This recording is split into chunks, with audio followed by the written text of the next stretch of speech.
Hey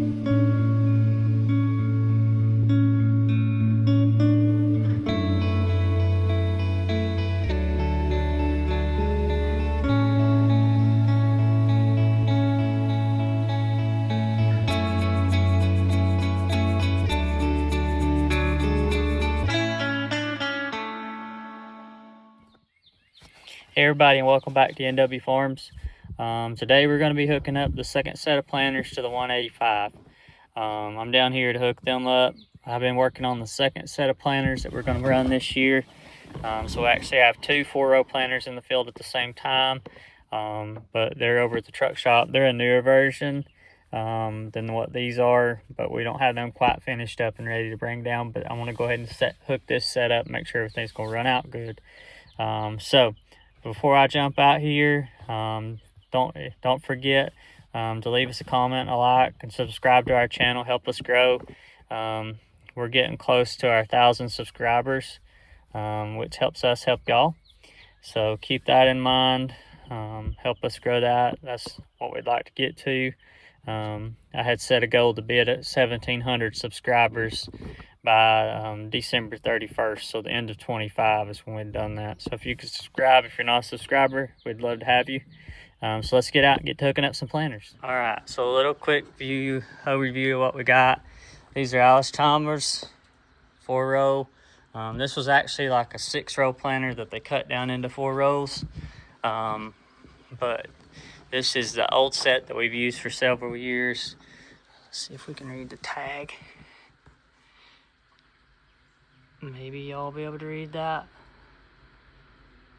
They're model 333s, which is the same thing that the new set of planters are. But the new set of planters have an extra set of gauge wheels that go right here on the side of the openers that this set does not have. The other difference is it has coulters in the front to actually cut in front of the disc to cut the grass and stuff. We actually have enough of those coulters. We think that we may go ahead and add them to this one too. The other difference between the other row units and these is this rib right here on this wheel is actually an inverted. So it's an in rib versus an out rib. But other than that, pretty much the same exact thing. Be hooking up to the 185 that we used to pick corn with and we planted with last year. Let's see where that hose is there. You can't see the serial number on this one. But let's get on here and see if we can fire it up.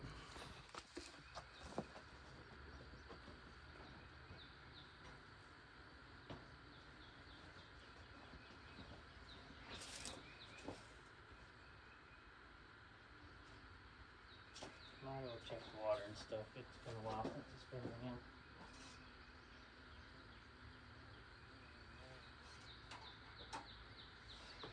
Oh.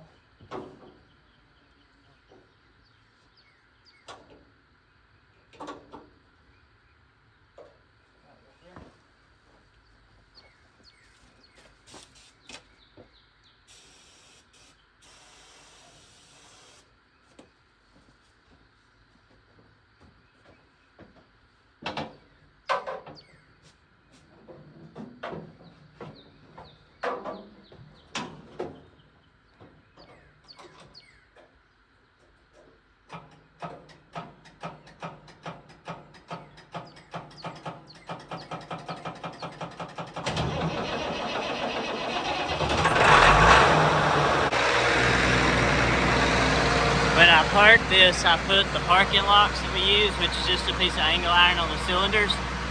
And I didn't think about it not being heavy enough in the front to keep it from rearing the nose up. So I'm gonna connect up the hydraulic hoses, rear this up, take the cylinder locks off, and see if I can set it back down on the block and then hook back up.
All right, so now I'll move the tractor over and hook up.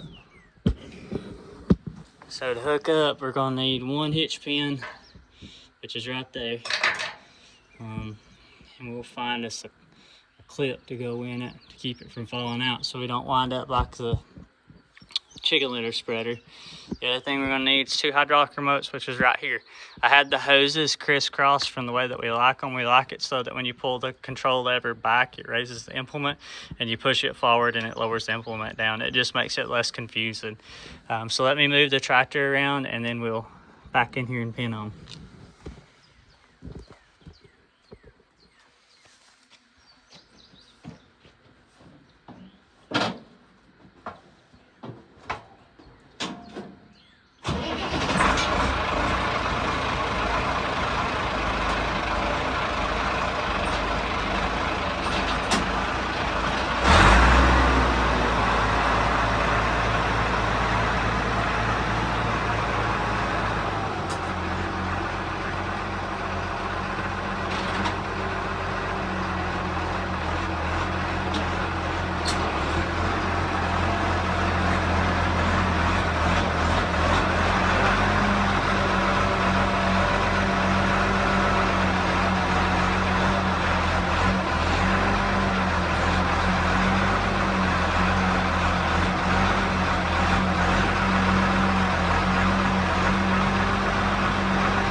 All right, so you've seen I got everything hooked up there. Be good there. Pogo stick's not where it needs to be at, but it'll be all right. Looks like both tires are holding air. We got a new tire over there on the right-hand side there last year before we planted this, and looks like it's in good shape. So what do we got to do to get planters ready as far as what maintenance has to be done? They're really easy, these are. Looks like we need some of my new springs we bought, Bruce. So I got new springs for these. We'll put them on. We got 2 grease zerks on the pivot points here and here. And then back here on the actual planter unit, you have a grease zerk on the left and a grease zerk on the right. We'll take the boxes off, clean out any spider webs or anything that's in there. Clean the seed tubes out. You can see the corn falling out there. Make sure that they're not stopped up on each one of them. These little purple seed corn. We'll oil these chains with gear oil. This one here is locked up, but you see all that grass wrapped around it. So I'll cut all that off. Same thing over here. This one still rolls.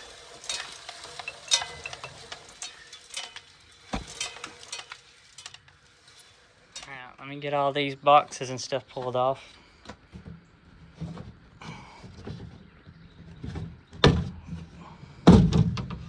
Ain't much corn left in there. There's a little bit. It'll plant that whole first field probably.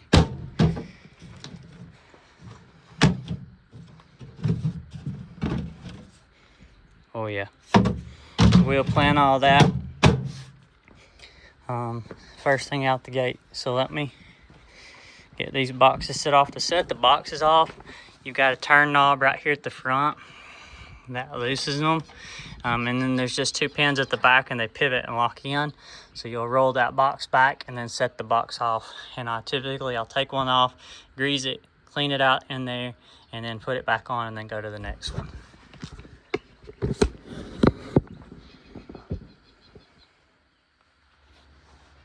So I've already loosened my knob down there. Make sure it's on good as far as the lead goes.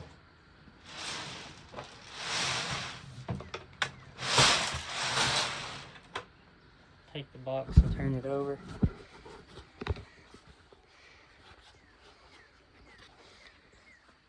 So this is the drive plate. So it clips in, there's corresponding pinholes that clip in here like this. And that's actually what spins the plate around and grabs the seed, and actually seed comes out here and drops down the tube, and I'll show you it over there. We always take these out each season before we start to get stuff like that out. Check the wheel, make sure that it pops like it's supposed to, and the little finger here pops, make sure there's nothing in it yet.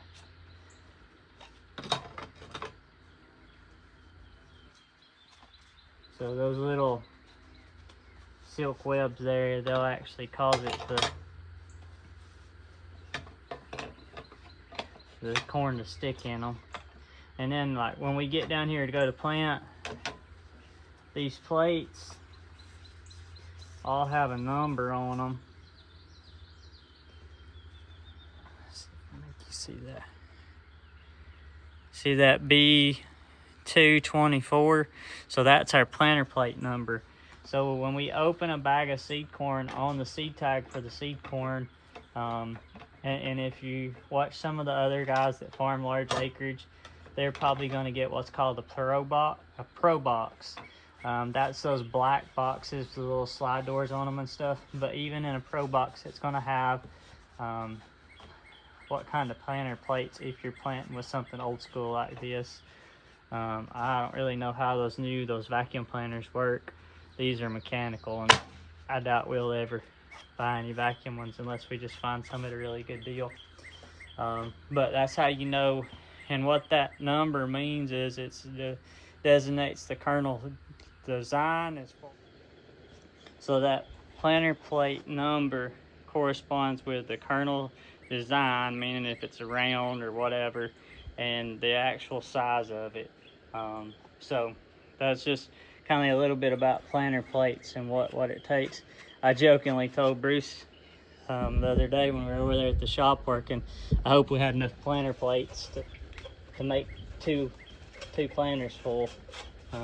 Luckily he bought some extras here a while back, had a couple boxes full, so we didn't look and see what kind of planter plates we were going to need for our actual number. Okay, so here you can see the drive mechanism. These locks in the plastic cog, and this is actually what turns it.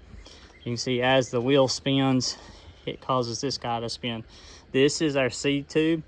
Now in the hospital planters that all the big guys run, they actually have little bitty like belts in there that grab each seed and take it down there. That's the reason why they can plant so fast. This is very low speed.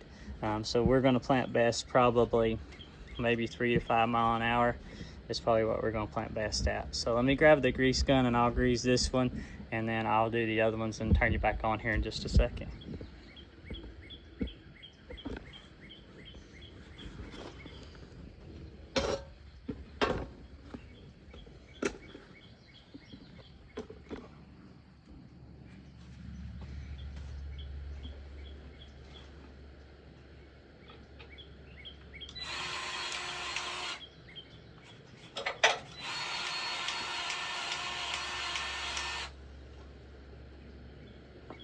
I don't know that rolling the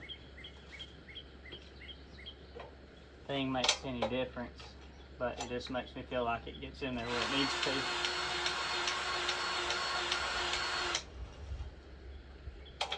All right.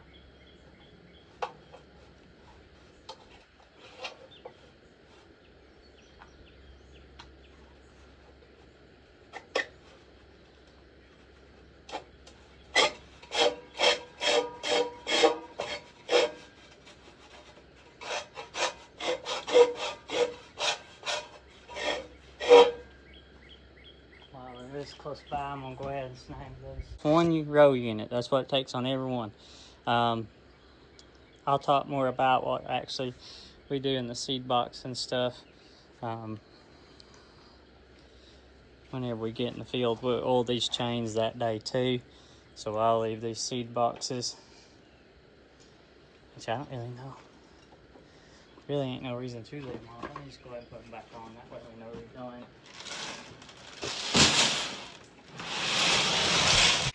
Of course, they're Allis Chalmers. The tag's on upside down on them. But they're a model 333. And so these actually have wavy disc coulters in the front for the no-till. They have the press wheels on the side back there by the gauge wheels to set depth and stuff. These were actually set up to plant soybeans, so they're actually 7 rolls. And so we're going to take 3 rolls off, and then we'll move everything around. We're actually got to move, so the center coulter's got to come off, this one's got to move, this one's got to move, this coulter's got to come off. Same thing on that side. We'll take 1 coulter off over there on that side and move. On the back of the planter assemblies, we've got to take 3 of them off too. So we're going to take the 2 outside ones and 1 right in the center. And then once we get that done, we'll loosen the U-bolts and shift everything around. We got to put new hydraulic lines on. It was set up for roll markers, and they actually had it set up to spray with too. But we're not going to do none of that. So we'll build us a roll marker set for the front of the tractor. But then we got to put the boxes back on. Bruce has got new opening blades to do on this one like we done on the other one last year. So let's jump in here and get started. All right, so we got the 3 units we don't need off the back. Got the tongue bolted back in. And so now we're ready to take the front coulters off that we're not going to use. And then we'll be ready to start shifting everything around. I've already loosened the U-bolts. It takes a 15/16.